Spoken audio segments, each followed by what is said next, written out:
Bonjour à tous, on se retrouve pour cette première petite fiche de révision sur les calculs de fractions. Donc là aujourd'hui on va travailler les additions et les soustractions. Donc vous vous souvenez que pour additionner ou soustraire deux fractions, il faut à tout prix qu'elles soient écrites avec le même dénominateur. Si ce n'est pas le cas, il va falloir chercher un dénominateur commun. Donc c'est ce qu'on va appeler réduire au même dénominateur les fractions. Donc là, quand je prends mes deux fractions, j'ai 7 sixièmes moins 13 trentièmes. J'ai clairement pas les mêmes dénominateurs. Donc la technique, c'est toujours prendre le dénominateur le plus grand et se poser une première question. Est-ce que 30 est dans la table de 6? Alors si on connaît ces tables, on sait que oui, puisque 30 c'est 6 fois 5. Donc ça veut dire qu'on va pouvoir réécrire les deux fractions avec 30 comme dénominateur. Pourquoi? Comment on va passer de 6 à 30? On a dit en faisant 6 fois 5. On se souvient de la propriété pour obtenir deux fractions égales. Il suffit de multiplier le numérateur et le dénominateur de l'une par le même nombre. Donc ici on a dit je fais fois 5. En haut je ferai fois 5 aussi. Donc ça va nous donner quoi? A égale 7 sixièmes. Alors j'ai dit que je faisais fois 5 en bas. Je vais faire fois 5 en haut. D'accord? Je me retrouve avec quoi? 7 fois 5, ça nous fait 35. Donc 35 trentièmes moins 13 trentièmes. Une fois qu'on a le même dénominateur, on va garder ce dénominateur commun. Attention, ça va nous faire quoi? A égale, je mets tout sur 30. D'accord? Une seule fois, j'écris pas 30 moins 30 comme je le vois souvent dans les copies. Je garde le dénominateur commun. Alors, ça va nous donner quoi? Ça va nous donner 35 moins 13, ça fait 22. Donc on se retrouve avec 22 trentièmes. Alors là, j'ai plus beaucoup de place. J'y vais 22 et 30. Ce sont deux nombres qui sont comment? Qui sont pairs. Pour simplifier, en général, on regarde plutôt le plus petit. 22, je sais que c'est 2 fois 11. 30, il est bien dans la table de 2, mais il n'est pas dans la table de 11. Donc on va simplement simplifier par 2. 2 fois 11 sur 2 fois 15. Voilà. Alors, exceptionnellement, je vais écrire le résultat là. Je ne vais pas aller à la ligne parce que j'ai plus de place. D'accord? Vous sur votre cahier à chaque fois, allez bien à la ligne par étape. Donc voilà pour l'expression A. Alors on poursuit avec l'expression B, 8 tiers plus 1. Comment on va faire ici? Parce qu'on a un nombre en écriture fractionnaire et un nombre en écriture décimale. Alors le but, c'est d'avoir que des fractions. N'importe quel nombre peut s'écrire comme une fraction sur 1. D'accord? 1, c'est comme 1 sur 1. Donc là, on a une fraction qui a 3 au dénominateur, l'autre qui a 1. Est-ce que 3 est dans la table de 1? On se pose toujours la question. 3, n'importe quel nombre est dans la table de 1. Donc là, on a gagné. Ça va être facile pour trouver notre dénominateur commun. J'ai 8 tiers plus. Alors, soit on dit je fais x3 en bas, je fais x3 en haut. Sinon, on peut mettre que 1 sur 1, c'est la même chose que directement 3 tiers. D'accord? On garde le dénominateur commun, 3, et on fait 8 plus 3. Donc ça nous fait 11 tiers. Voilà pour ce calcul qui était assez rapide. L'expression C, qui était 1 sixième moins 10 21e. Alors, est-ce qu'on a le même dénominateur? Encore une fois, ce n'est pas le cas. Donc on va se poser la question, vous vous souvenez, on prend le plus grand, 21. Première question, est-ce que 21 est dans la table de 6? Donc clairement, 21 n'est pas dans la table de 6.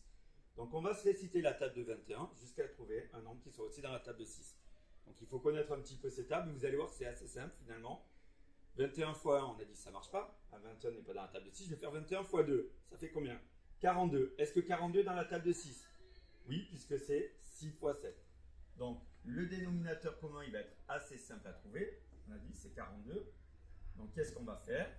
Comment on passe de 6 à 42? On va faire 6 fois 7. Et donc si j'ai fait x7 en bas, je vais faire x7 en haut.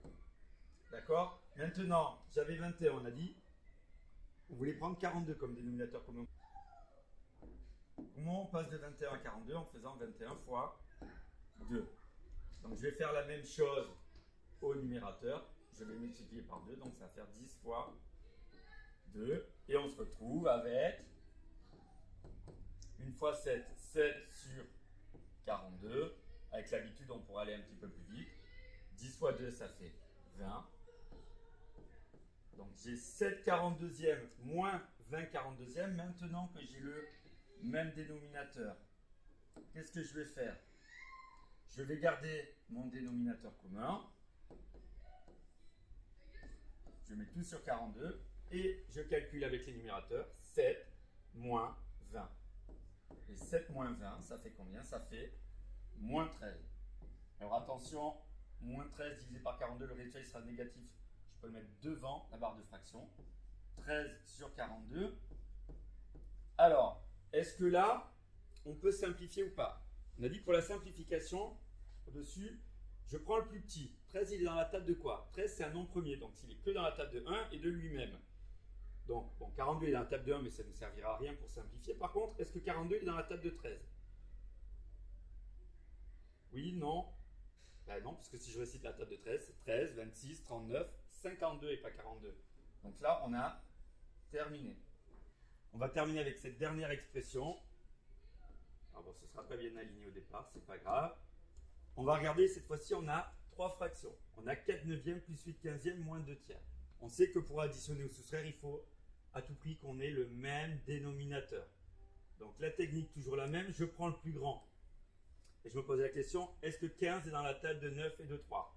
Alors si 15 est bien dans la table de 3, il n'est pas dans la table de 9. Donc 15, ce ne sera pas notre dénominateur commun. Comme on l'a fait tout à l'heure, je vais me réciter la table de 15 jusqu'à ce que je trouve un nombre qui soit à la fois dans la table de 9 et à la fois dans la table de 3. 15 fois 1, ça ne marche pas. 15 fois 2, 30. 30, il est bien dans la table de 3, mais est-ce qu'il est dans la table de 9? Non. Je continue. 15 fois 3, 45. 45 est bien dans la table de 9, puisque c'est 9 fois 5.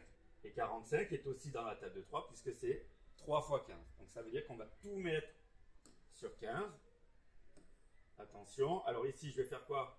Je vais faire 9 fois 5 pour avoir 45.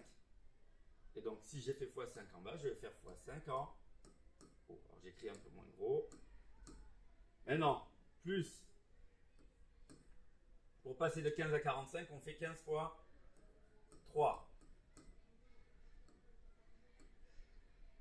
Si j'ai fait x3 en bas, je vais faire x3 en haut. Alors, si j'ai fait x3 en bas, je fais x3 en haut. Et je finis par 2 tiers. Comment je vais passer du 3 à 45? Puisque je veux tout mettre sur 45. Je fais 3 fois 15. Donc 3 fois 15. Et en haut, je vais multiplier aussi par 15. Donc je vais faire quoi? 2 fois 15. Et on va simplifier tout ça tout de suite. On y va. Donc chaque fois, j'aurai 45. Alors 4 fois 5, ça fait 20. 8 fois 3, ça fait 24. Donc j'ai 24 sur 45. Et pour terminer, 2 fois 15, ça fait 30. Donc j'ai 30 sur 45. Maintenant, je vais garder le dénominateur commun. 45. Et j'y vais. Je fais quoi? 20 plus 24 moins 30. J'additionne et soustrais les numérateurs. Alors on y va, ça nous fait combien?